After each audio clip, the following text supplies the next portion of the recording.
بسم اللہ الرحمن الرحیم نحمدہ و نصلی علی رسولہ الکریم۔ صحیح البخاری کتاب الایمان باب من کرہ ان یعود فی الکفر کما یکرہ ان یلقی فی النار من الایمان، یعنی یہ بھی ایمان سے ہی ہے کہ کوئی کفر میں لوٹنا ایسا ہی برا سمجھے جیسا آگ میں پڑنا۔ حدیث نمبر 21۔ حضرت انس رضی اللہ عنہ نے نبی صلی اللہ علیہ وسلم سے روایت کی کہ آپ نے فرمایا، 3 باتیں جس میں ہوں وہ ایمان کا مزہ پا لیتا ہے۔ وہ شخص جس کو اللہ اور اس کا رسول دوسری تمام چیزوں سے بڑھ کر پیارے ہوں، اور وہ جو کسی شخص سے محبت رکھے اور محض اللہ تعالیٰ ہی کے لیے اس سے محبت رکھے، اور وہ جس کو اللہ تعالیٰ نے کفر سے چھڑایا ہو اور پھر اس کے بعد وہ کفر میں لوٹنا ایسا ہی ناپسند کرے جیسا آگ میں ڈالا جانا۔ اس حدیث کی تشریح میں لکھا ہے کہ یہ مضمون حدیث نمبر 16 باب حلاوت الایمان میں گزر چکا ہے۔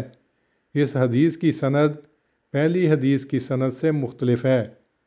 امام بخاری علیہ رحمت استنباط احکام وغیرہ کے لیے جب بھی کسی حدیث کو دہرائیں گے تو حتی الوسع اس کو ایک نئی سند کے ساتھ بیان کریں گے تاکہ سند کی تعداد کی وجہ سے اس کی صحت کو اور بھی تقویت حاصل ہو۔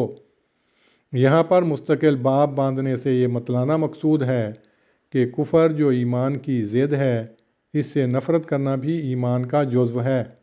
کفرن کے معنی عربی زبان میں ڈھانپنا، تاریکی کا چھا جانا، تاریکی تمام چیزوں کو اپنے اندر چھپا لیتی ہے۔ اس میں سیاہ و سفید کی تمیز نہیں رہتی، اس لیے کفر وہ جہالت کی تاریکی ہے جو برے بھلے اور حق و ناحق میں تمیز نہیں کرنے دیتی۔ قرآن مجید نے اس وجہ سے کفر کو ظلمات یعنی تاریکیوں سے تعبیر کیا ہے اور ایمان کو نور سے۔ اللہم صلی علی محمد وعلی آل محمد کما صلیت علی ابراہیم وعلی آل ابراہیم انک حمید مجید۔ اللہم بارک علی محمد وعلی محمد کما بارکت علی ابراہیم وعلی آل ابراہیم انک حمید مجید۔